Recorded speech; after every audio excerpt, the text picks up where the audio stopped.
Well, hey, whoa, welcome to episode 2 of the Off the Lead and Out of My Mind Lent Edition podcast series. I'm your host, Fran McKeown. Dip-diddy-doo. I asked for feedback and I got it. My little brother, who's out in Qatar, or Qatar as he relentlessly keeps informing me it's pronounced, sent me a text message yesterday basically asking was I alright. The reason he asked that was because he listened to the episode and basically thought that I was a bit down or something. And hopefully it's only because he's so close to me that he even noticed that. And hopefully, you know, most listeners wouldn't have kind of gotten that, I don't know, somber, semi-depressed tone from my voice. Now, I can easily explain that by the fact that it was recorded at 4:30 in the morning and I hadn't got a coffee into me. So, just goes to show how beneficial a bit of feedback will be. And is. From now on, I'm just going to try and make sure that I'm in a better frame of mind. I'm going to have to, I don't know, watch something fucking funny before I make a recording, or just make sure that I'm not groggy, I'm not in bad form, I'm not angry. Well, I might include a couple of angry podcasts, but generally be more aware of my mood before I record a podcast. And there's wisdom buried in that somewhere there, because that's basically what emotional intelligence is. It's this idea of being aware of who's holding the controls. Is it anger? Is it sadness? Is it, you know, which emotion is running the fucking ship? And lest I fucking forget to mention it, if you haven't seen I don't know if it's a Disney or Pixar or whatever it is, it's an animated movie called Inside Out. Just watch it. Download it illegally. Go buy the fucking CD or whatever. Maybe it's on Netflix, I don't think so, but you know, fucking find it and watch it. The premise of it is basically what I just outlined there. The story revolves around a little girl, I think. Yeah, a little girl. And inside the girl's head is almost like a Starship Enterprise cockpit kind of layout. So you've got a room with a load of computers and a load of screens and a load of seats, and you have, you know, the captain, and you have all the other guys working on the deck, on the board, say. And basically the premise of the story is there's, let's say, 6 characters. One character is the little girl, and then the other 5 characters are characters that are in her head working on this deck, say. And each one of them, at different times of her day, take control, become the... what's the word? Become the not the leader, become the captain of the ship, say. So those characters are emotions. So one of them is anger, one of them is sadness, and one of them is joy. And when the little girl is rowing with her dad in the movie, and she gets really pissed off, anger grabs a hold of the controls and starts pressing on the fucking buttons and being really fucking angry. And the girl then obviously is an angry girl. And it just so eloquently and visually impressively, succinctly depicts how we're controlled by our emotions. So Inside Out is the name of the movie. Go and download it or buy it or whatever. Watch it. Watch it with your kids. Watch it if you're 10. Watch it if you're 100. It's a fantastic movie to just get across this idea that we're generally controlled by our emotions. And I suppose more to the point, that we needn't be. We can become aware that we're fucking really angry or sad and then do something about it. And that, generally speaking, is emotional intelligence. So it just goes to show that one little bit of feedback not only has helped me improve every podcast going forward, but it's another reminder to be just to be more aware. That's what it all boils down to, is kind of awareness. And again, probably the most recurring theme in these recordings that I've been making with other people, and indeed the one I made yesterday and today, this being 2 of 40, is that we create our own reality. And that's absolutely going to be a separate standalone episode of the 40 episodes for the Lent edition. This idea that we create our own reality. I could kind of talk off the top of my head about it now, but I'd sooner get down a couple of really good grounded points to really hammer home the concept, to give it its full credit, its due. But I think something that's worth remembering, and maybe this is what this episode is going to be about. This isn't as planned out as I would have liked to have when I was thinking about it yesterday, but look, that's the beauty of kind of committing to something and committing to doing something every day. It's not going to be perfect, and it never fucking would have been, no matter how much time I would have spent scripting it or making notes or bullet points. And there's a fucking life lesson in there. Done beats perfect. There's another one of those little sayings that I love. Done beats perfect. Perfectionists never finish anything.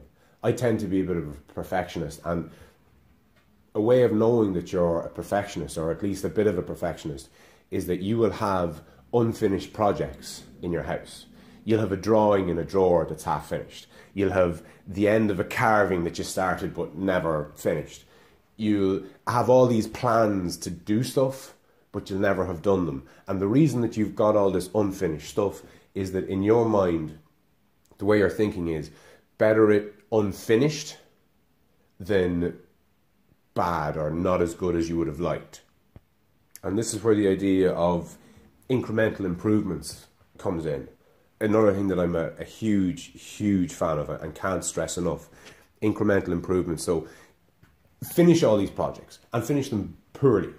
So done beats perfect. Just finish them, put them behind you, look at them objectively and say, that could have been a lot better. But then the next time you go and do something, learn from why what didn't turn out the way you wanted to, didn't turn out the way you wanted to, and try and implement that going forward. And don't be disheartened that you do 2 or 3 things and you're not perfecting anything. You're never going to perfect anything, because as you get better at doing whatever it is, writing, reading, running, weightlifting, no matter what it is, no matter how better you keep getting, you're always going to want for it to be better. Your bar for what is perfect increases all the more the better you get at something. So perfection, by definition almost, is unattainable. So in summary of sorts, done beats perfect, because perfect isn't achievable. And again, just to keep relentlessly banging out all those little sound bites that I love, in relation to incremental improvement, I think that we drastically underestimate what can be achieved in a long period of time, and drastically overestimate what we can achieve in a short period of time. And I fall victim to that plenty. And an example of how I do that, and how I do it on an ongoing and fucking daily basis, maybe this will relate to you in some sense, but one thing that I'll do is I'll get up in the morning and I'll go, right, fuck, okay, today I have to clean out the shed. I'm not going to go mad, I don't want to perfect it, I just want to clean it out. And I have to make that delivery, and I have to sweep up that stuff that's in the corner of my work that's fucking bugging me. Oh, better do me invoicing as well and get that fucking statement out, because I have to get paid. And when I get back, before I have my dinner, I'm going to mow the lawn, and if I got a run in, that'd be a bonus. And then of course, you know, you do 1 or 2 of those things and you get fucking depressed that you're a fucking loser. At least I do. Maybe that's me, but I can see how this would happen to other people. And look, generally speaking, if it's happening to me, it's happening to a couple of 100 million other people. We are all different. We are all individuals. You know, we are all our own autonomous things. We can't and shouldn't be kind of pigeonholed and considered as part of whole swaths of people. But we are human beings. So our differences are many, but I think only on the micro level. On the macro level, you know, practically none of us like getting punched. Depends on the setting, obviously. But, you know, I don't know anybody who likes getting stung by nettles. I don't know anybody who grows nettles so that, you know, every morning they get up and brush themselves off with a nice big stinging leaf. You know, so we don't like pain. We do like joy. We don't like sadness. These are universals. We all have them, and we all have them in spades. But getting back to incremental improvements, doing something every day is a great fucking start. And I think push-ups is a fucking really good example. Like I was saying yesterday, make yourself do 20 push-ups. Or 20 fucking squats, or whatever the fuck it is, okay? Pick an exercise that you suck balls at. Don't pick something that you're already kind of handy at. Don't try, for Lent, if you're trying to do something every day, try not to perfect something, because, as I said earlier, it's unattainable. Get something that you fucking suck balls at. And here's one for you. Most people can't throw for shit with their left hand. I know I can't. And maybe I'll do that this time around as well, because I didn't meditate for 20 minutes yesterday. And with the day I have ahead of me, I'm not going to do that either. So, fuck it. Cut my losses, bin that, pick something else. I'm going to throw stuff with my left hand. I'm going to get a ball or a brick or fucking something, and I'm going to just throw it 5 times with my left hand as hard as I can against the wall or something. Roll up a fucking pair of socks and fire that at the wall in your sitting room or your kitchen. Do it 10 times with your left hand. Your weak hand, obviously. If you're left-handed, use your right hand. Do that every day. Throw something as hard as you can every day for 40 days and see the fucking improvement. And the improvement won't be just in how well you can throw something with your left hand, but it'll balance up your entire body. Because that's another thing that I've become increasingly aware of, is that we're so lopsided in so many different ways, from carrying school bags when we were kids to just being predominantly either right or left-handed. You know, over the decades, always carrying something heavy on one side of your body, that has to put pressure on your spine, on your hip, on your neck, and you're off balance, I think, massively so. And I've only actually learned recently that, and it makes so much fucking sense when it's explained to you. I read that having a wallet in your arse pocket, so let's say in the back pocket of your jeans, is not only terrible for, you know, for your hips, say, or your arse, but it's actually terrible for your entire body, because it jolts you slightly. And I have a background in a lot of driving, between doing deliveries and repping when I was on the road and commuting to Dublin. So I've spent fucking an ungodly amount of time sitting down with a fucking block of wallet underneath my right arse cheek. And when I read this article explaining how detrimental this can be for your posture and your health and just everything, I said I'd get into the habit of taking it out. And I have. I've started putting it in my coat pocket now when I'm driving. And what I've noticed is I'm fucking sore. I put that wallet back in my arse pocket, sit down, I'm comfortable. I take it out and I'm uncomfortable. It feels like the right side of me is almost in a little divot. It's as if somebody pulled the stuffing out of the right side of the seat of the chair in the car, like the seat of the seat, say. So when I'm driving now without it, it's fucking sore. But it's getting progressively less sore as I think my entire body is kind of sinking back into its more natural state. And again, it's just a sign of an incremental improvement. I'm not going to be able to correct 10 years of a bad habit by, you know, a fortnight or even 40 days and 40 nights of having my wallet in my fucking coat pocket as opposed to my arse pocket. But that's not to say that come this time next year, or maybe in 5 years, like in 5 years' time I'll be 39 and I'll have, let's say, a perfect posture, as opposed to being 39 and having compounded what was already wrong with me by another 5 years, and maybe going past the point of being able to repair it naturally. So I suppose that's a good micro example of incremental improvements. Changing something about, you know, where you put your wallet. Could be just as simple as that. Throwing a fucking ball with your weak arm. But just pick something you suck at. Better still, pick something you can't fucking do. Write with your left hand. You know, pick the verse of a song that you like and write it with your left hand every day for 40 days. And that's actually really fucking cool, because you can see it. You can literally see it. And then at the end of the fucking 40 days and 40 nights, post up on fucking Facebook, or even just show your friends, or just keep it for your own, just keep it for you. How you wrote it on the first day and how you wrote it on the last day. Fucking frame it and put it up on the wall, because it'll just go to show you what can be achieved if you just put your fucking mind to it and do it. And again, like I was saying with my chocolate vegetable analogy yesterday, you're not giving up anything, you're doing something. So you could get up in the morning. First thing on your to-do list is write your name with your fucking left hand. Pick your fucking name, just your name. Just write your name with your left hand. And compare that in 40 days, having written it 40 times over 40 days. And look, if you can squeeze in, like, maybe you want to cheat a little. Maybe you want to write your name fucking 50 times throughout the day. Maybe, you know, you're at an office and you can just, you know, when you're on the phone doing telesales or whatever the fuck you do, maybe you could just write your name relentlessly with your left hand. Maybe you could say to yourself, fuck, let's see how different my writing with my left hand could be at the end of 40 days. Like the absolute minimum is just doing something every day with your left hand once.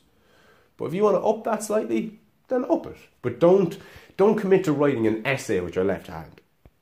Like committing to too much gets back to this idea that we overestimate what we can do in a short space of time. You're not going to be ambidextrous at the end of 40 days. It's just not fucking happening. But you're also not going to be ambidextrous at the end of 10 years of not fucking trying anything. You would be ambidextrous, meaning you can write with your left or right hand, or basically you don't have a dominant hand, say.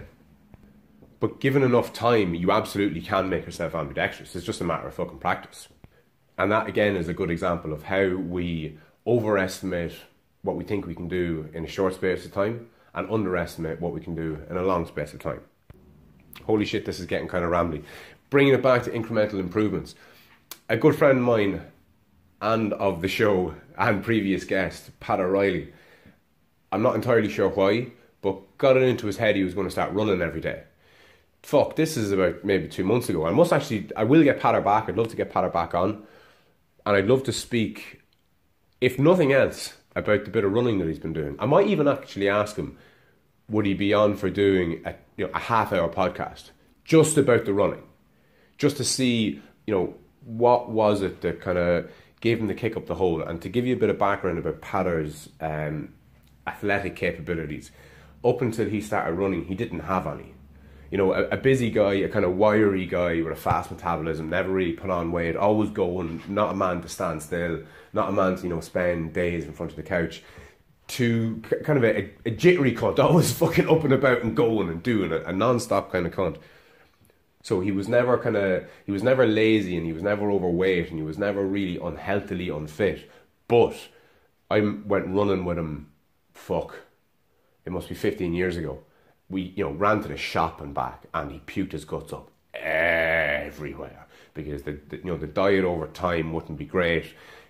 Shift work, so there's a lot of kind of working nights and then being off and working nights again, and he's messing with his circadian rhythm, and health-wise there's a lot of things that aren't all that fucking great there. But anyway, he was asking me for a bit of advice because he basically committed to it. Another great thing to do, tell someone you want to do something and then go do it. I'll get back to that. But he basically asked me, what would be a good way to start? Or he didn't really know. Like most people, when they try and do something they've never done before, they haven't a fucking clue. And I'm no different. When I go starting to do something, I don't know what I'm fucking at. But, you ask around, you get a bit of advice, or not. Maybe you just fucking dive in and do it. Kind of like what I ended up doing with this podcast a day for 40 days. But anyway, he asked me, what would be a good way of going about it. And I said, look, Patter, pick a number in your head, a time, minutes, that you reckon that you could continuously walk or jog or run. Just pick a time. Say it's 10 minutes. So right, get that number in your head first. Now this isn't advice that I'm giving to other people. This is just what came to mind at the time, and it seems to have worked for Patter to a degree. I said pick a time. Say you reckon you can jog for 20 minutes. Head out your driveway, run for 10 minutes in a direction, so half whatever time you reckon you can run. Run for that length of time. If you end up running for 2 minutes and then having to walk, so be it. But have the time in your head, have 10 minutes in your head, or half the time that you think you could sustain it for. And pick a direction and go in that direction by walking, crawling, sprinting, whatever you have to do. And once you get there, come home and walk, run, sprint, whatever it is, and get your ass back home. And that's day one done. So the next day you go out, whether it's the next day or maybe every second day or whatever you choose, do the exact same thing. Head off in a particular direction for the same amount of time, but maybe you'll get a little bit further. And maybe the next time you do it, you'll want to get a little bit further. Keep the timeline the same, so you're still only taking up 20 minutes out of your day. And another bit of advice to give to Patter, and I think this is a cool one there for anybody listening. Pick something that you do every day anyway. Showering is a good example. Most people would shower every day. So if you want to get in a 20-minute workout every day, try and do it before you get into the shower. So let's say if you shower in the mornings, 7 o'clock every morning, get up 20 minutes fucking earlier, go out your fucking gate or your door or wherever you live, run in a particular direction for 10 minutes, run back as best you can, and jump into the shower as normal. And there's 20 minutes out of your day. It's not a second shower, it's not a second change of clothes, it's no big fucking deal, okay? Incremental improvements, and that's your starting point. Start with that and basically fucking see where it goes. And lo and behold, it's fucking 2 months later, I think, since Patter started, he's out running 5k every day. 5 fucking k. 5 kilometres every day. It hasn't been without its fucking fuck-ups. He thought that he had a dodgy run. He just knew by whatever way he was running. He didn't feel like he was doing it right. And he went to one of the fucking runner shops and got a gait analysis done. And they basically said, look, you do have a fucking crazy fucking run. You need this insole and you need a foam roller and everything else. And then this is just Patter, but he ended up spending something like 200 quid on special fucking runners and insoles and foam rollers and all sorts of shit to correct what was wrong with him. But better he fucking correct what was wrong with him. Better he know there's something to be corrected than end up, in the physio with a pain in your fucking arse when you're 50, and for him to tell you, oh yeah, sorry, but you've got a bad dose of arthritis because you have a dodgy gait, and if I'd gotten this fucking 10 years earlier, we might have been able to do something for you. But you're looking at a fucking degenerative condition and you need a hip replacement and you're never really going to walk properly again and you're fucked. And as sad as that is, that's basically what happens, people. They go through life with, a bit of a niggle and they just kind of brush it off, especially men. They brush it off. They don't go to the fucking doctor or the physio with every little fucking thing that's pissing you off. And, 9 times out of 10, that's probably the right approach to take. But it's that once out of 10 that ends you up with a fucking debilitating injury. But Patter, to his credit, got up the fucking gumption, walked into the shop, basically said, how are you getting on? I don't have a fucking clue what I'm doing, but I'm fairly sure I'm doing it really badly. Can you help? And there are people out there left, right and centre that will help you. And I'm fucking one of them. If you're worrying about something or you're not sure about something, send me a fucking email. I'm not inundated with messages from people. I'll give you a fucking dig out as best I can. And most people have an area of expertise that they can give somebody else a dig at. Like, if you're coming to me with a problem, I might say, fuck man, I haven't a fucking clue what to say to you. But try this guy or try this website or go here or go there. There's no one person that has the answer for fucking most things, never mind everything. There's no one person that has answers for lots of things, never mind fucking everything.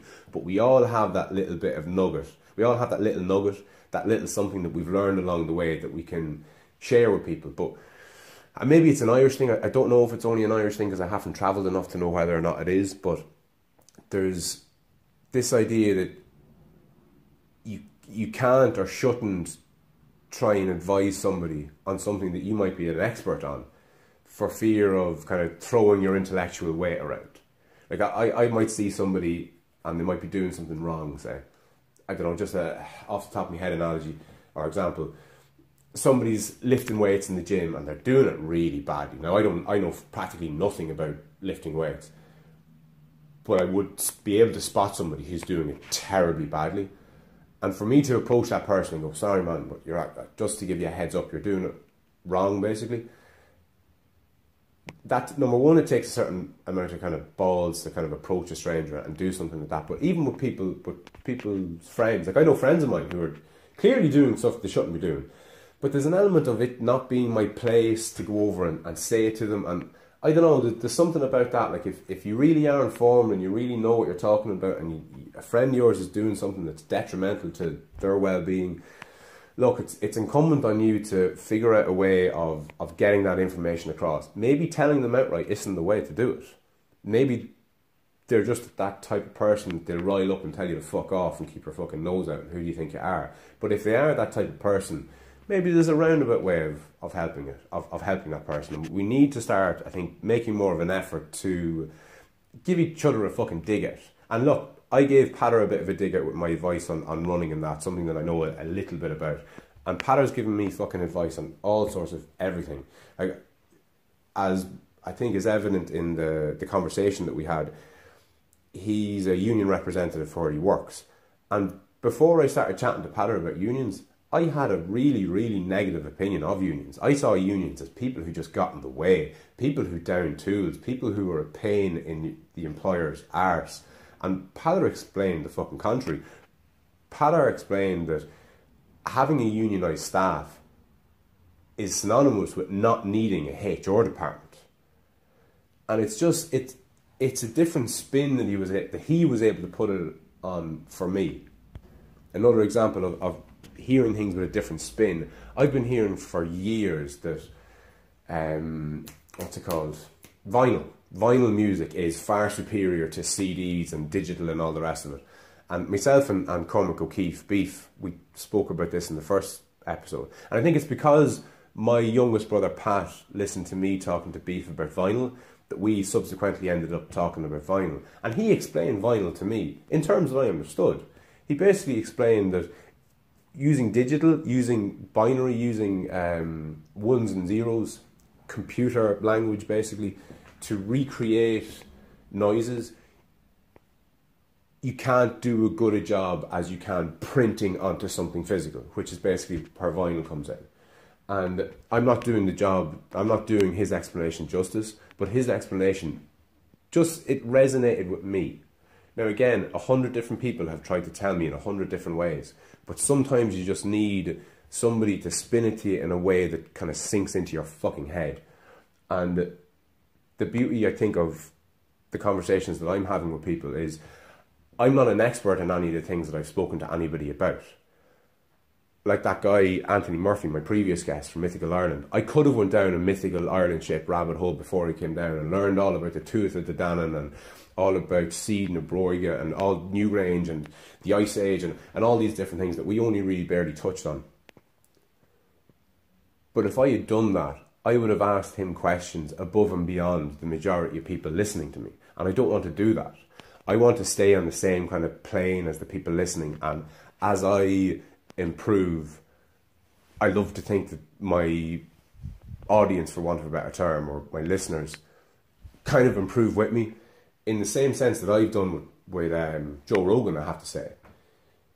I never found that he spoke too far ahead of me. He was always a little bit ahead of me in things like nutrition and exercise and psychedelics and hunting and a few bits and pieces, but never too far. So I was always able to kind of catch up with him, and I feel like I've excelled past him on a couple of different things, and I'm way behind him on a couple of other different things. And I love the idea of offering that out to predominantly an Irish audience, because I think even if I was to just literally repeat the words of Joe Rogan in an Irish accent, there's something to that. There's something that makes it more tangible, makes it more listenable too. I think even my accent gives the same words a slightly different spin, maybe. Holy shit, I'm waffling. Anyway, incremental improvements. Don't underestimate their utility. Seriously. Little fucking baby steps. And Lent, I think, is... like, Lent should be fucking nearly renamed Incremental Improvement Month or something like that, to hammer home this idea that if you just write your name with your left hand every day for 40 days, do 20 push-ups, you know, do these little things and use this as an opportunity. This is day 2 of 40. Use this as an opportunity to prove to yourself how incremental improvements work. It's a 40-day fucking trial. You'll be reaping the benefits of this for the rest of your fucking life. So do your push-ups, write with your left hand, throw with your left hand, try something different, try something new. I really genuinely hope you're enjoying these conversations as much as I'm enjoying recording them. And I'll chat to you tomorrow. Thanks for listening.